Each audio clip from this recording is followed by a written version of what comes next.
Hello viewers, আসসালামু আলাইকুম। সবাই কেমন আছেন? আশা করি সবাই ভালো আছেন।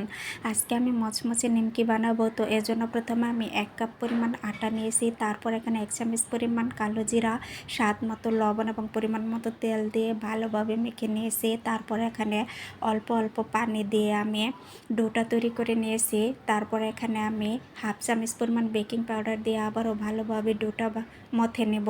তারপর আমি 10 মিনিটের জন্য রেস্টে রেখে দিয়েছি। 10 মিনিট পর আমি ডো থেকে অল্প অল্প লেচি কেটে নিয়ে রুটি বেলে একটা নাইফ দিয়ে এভাবে কেটে নিয়েছি। সবগুলো নিমকি আমি এভাবে বানিয়ে নিয়েছি। নিমকিগুলো বানানো হয়ে গেলে আমি চুলায় একটা প্যান বসিয়ে দিয়ে পরিমাণ মতো তেল দিয়ে দিয়েছি। তেলটা যখন ভালোভাবে গরম হয়ে যাবে তখন আমি সবগুলো নিমকি এভাবে ভালোভাবে ভেজে নেব।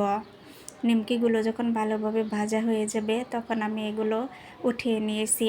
ট্রাস্ট মি, এই নিমকিটা এতই মচমচে এবং টেস্টি হয়, আপনারা বাসায় এভাবে বানিয়ে খেয়ে দেখবেন, দুর্দান্ত স্বাদের হয়।